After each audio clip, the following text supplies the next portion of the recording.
I'm Lindsay.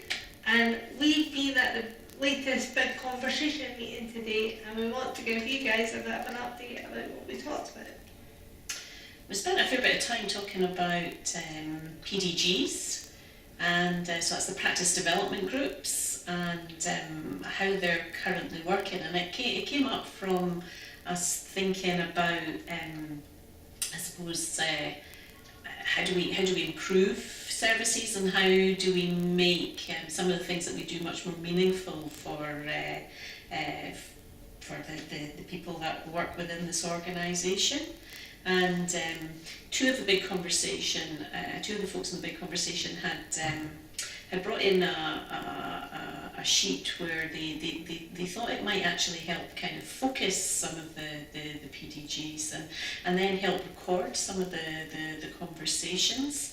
And that just kind of led to quite a big conversation around how the PDGs currently worked, and how that fitted into how we move forward in terms of developing self-organising teams. Lots of ideas came up, and I guess some of the thoughts were that actually PDGs maybe don't work as well as they could do. And so, there were some ideas, there was stuff around, maybe we stop calling them PDGs and maybe we start talking about reflective practice. And I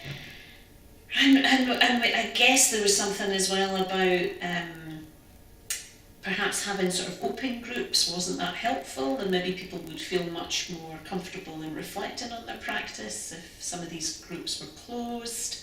So it got us thinking, and part of what the big conversation is about taking some of these thoughts and then taking it out to the rest of the organisation. So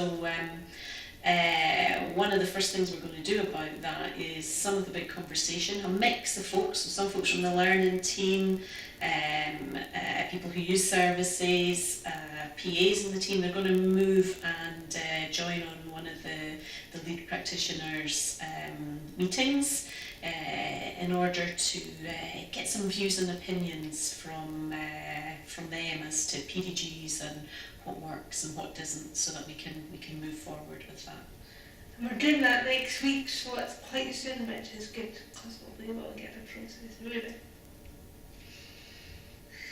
So the next part of the meeting was spent getting a bit of an update regarding the move to self-organised teams. Some of you might have heard a bit about that already. So we're going to be working to a model from a company called Birdshock. Again, I don't want to get into big details about that because I think some of you might know already. So we met the UK representatives from Birdshock, and we had a big meeting about how they do things and what we might be able to learn from them. The meeting involved quite a few different people from Thistle and a few different roles. So yeah, there was a wide variety of views there. We got a lot of helpful information about how we can maybe help people with the transition.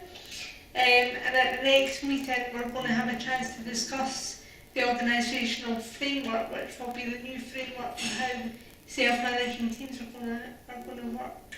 And we'll be doing a lot more discussion, consultation and training with the people we work with and staff as well. So look out for updates on that. Lindsay, I don't know if I've missed anything big that you want to... I guess we tied in some of that conversation back into the practice development groups as well, and said how can we use them to support folks as we move through transition within the organisation and the group serve model. And the last thing we talked about today was the fact that Kirsty, who's our facilitator of the big conversation, is finishing up, and therefore we're looking for a a new facilitator, someone who's going to facilitate the session that we have together, but also do the bit of the work behind the scene, which I guess it's about recording what it is that we've talked about, helping keeping that sort of thread going, and then keeping us focused, because I think there's a big part of what the facilitator does is keep us focused on what is it that we want to get out of the next session, to make sure that we're constantly using it to move forward. So if anybody's interested in that, they could get in touch with us, and we're looking forward to feedback as to where we've got to in November.